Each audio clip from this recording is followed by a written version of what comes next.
BMW and Toyota just announced their new hydrogen cars. This one is insane. Shocks the EV industry. When it comes to eco-friendly vehicles, most people think batteries over hydrogen. A new partnership between BMW and Toyota, however, may be giving the latter approach a desperately needed publicity boost. This partnership between the two car makers means they're both committed to pursuing hydrogen fuel cells as an alternative to the more popular battery-powered electric vehicles.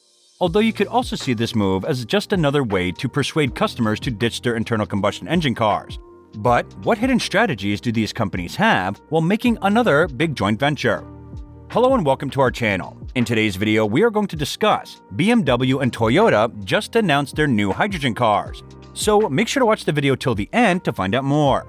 And don't forget to subscribe to the channel for more amazing and the latest videos about extraordinary cars. BMW and Toyota will team up to produce hydrogen fuel cell vehicles starting mid-decade. According to a report by Nikkei Asia, the two will begin producing and selling hydrogen fuel cell vehicles developed jointly as early as 2025. BMW sales chief Peter Noda told the publication. Alongside this announcement, BMW will reportedly accelerate its shift toward electric vehicles. BMW's decision to focus on hydrogen is driven by the hurdles that remain for EVs. Peter Noda pointed out that infrastructure is not the same everywhere, and the lack of availability of necessary materials as reason. He said, "We do believe in the importance of various technologies, battery electric vehicles, also hydrogen and efficient combustion engines, because we don't want to pull all of our investment in one area." The automakers have worked together before, jointly developing the iX5 hydrogen based on BMW's X5 SUV, as well as the BMW Z4 and Toyota Supra sports car in 2019. Since current Supra was only jointly developed by BMW and Toyota, Peter Noda, BMW's board member for sales and branding, said, "We have various projects with Toyota and believe hydrogen fuel cell technology is particularly relevant for the larger SUVs. Toyota has deep experience with fuel cell technology, with its 8-year-old Mirai midsize sedan heading into the second generation. Instead of an engine or a battery, these cars use hydrogen and oxygen to create electricity. Hydrogen combines with oxygen in the fuel cell, which is located under the hood to produce electricity, which drives the car with water being the only emission. The fuel cell in BMW's iX5 produces a maximum of 170 PS of energy, all of which is sent to a rear electric motor via an electric converter underneath the fuel cell.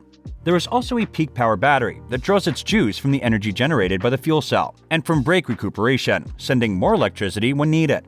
Fuel cells offer advantages over battery electric vehicles. They can be refueled in 3 to 4 minutes and travel longer distances. However, the U.S. network of public hydrogen stations is concentrated in California, and even there it's not yet ready for mass adoption. Despite BMW's re-entry into the EV market with the i4 4-door coupe and the iX SUV, the company has hinted that it would be pursuing hydrogen too.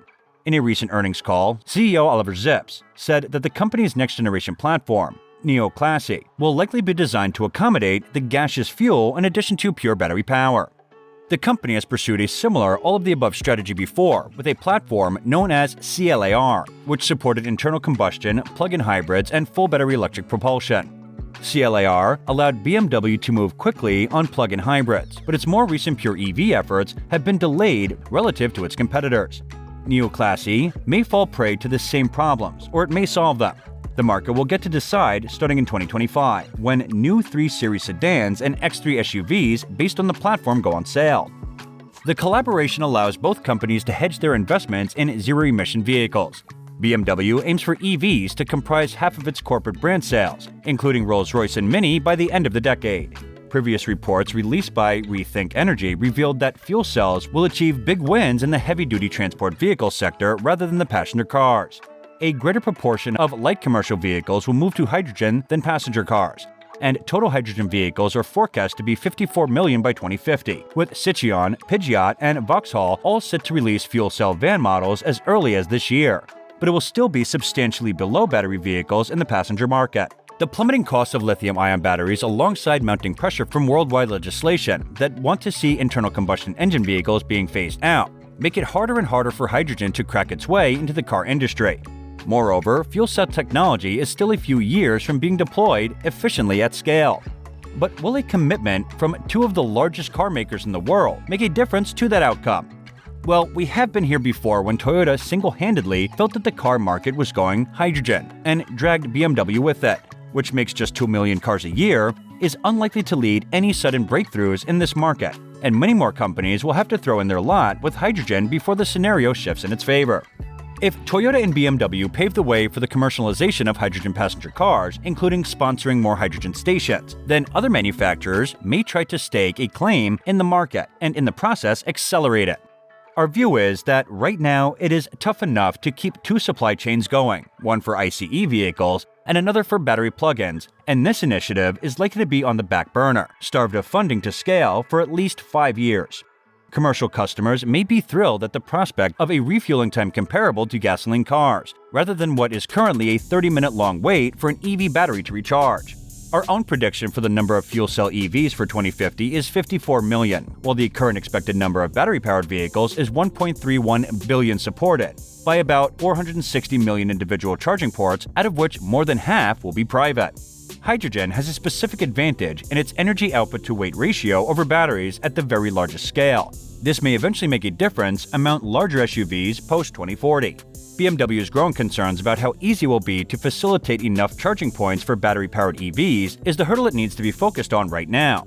The other is the lack of availability of necessary raw materials for battery supply chains. BMW Group has said it will aim for 50% of its new sales to be EVs by 2030. The other half of the sales will then come from ICE vehicles and mild hybrids, leaving little room for FCEVs. We predict that it will be forced by the marketplace to move faster than that and will always be catching up. By 2050, hydrogen might be in position to dent the lithium-ion share of the car market, but that will depend upon the falling price of fuel cell manufacture and the cost of hydrogen itself. The best details are yet to be exposed, so watch the video until the end, and please don't forget to like our video and subscribe to our channel so you don't miss any of our latest updates. Although BMW has not been nearly as bullish on EVs as other manufacturers, sales chief Peter Noda reveals that the union could help achieve its target of 50% electrification across the lineup 2 years ahead of its current expected date of 2030. While hydrogen has never been the end goal for either manufacturer, hedging on the technology together offers a safer route as countries like Germany invest billions in hydrogen, further fueling projects like the hydrogen fuel cell SUV. There's no reason to doubt the technological prowess of two heavily engineering-focused manufacturers, but hard questions arise with a variable that can't be ascribed to a number: desire. If the carmakers can combine the reassurance of a compelling brand experience with styling that makes you look over your shoulder as you walk away, hydrogen could very well play a supporting role in the future of sustainable transportation. The companies have not yet exposed anything about the price of these cars, but they will soon. That's all for today, guys. What do you think about today's video? Do you think Toyota and BMW partnership is going to be profitable for them? And which cars would you like them to launch first? Share with us now in the comments section below. I hope you enjoyed the video. We will be back soon with more amazing content, so stay tuned. Thanks for watching.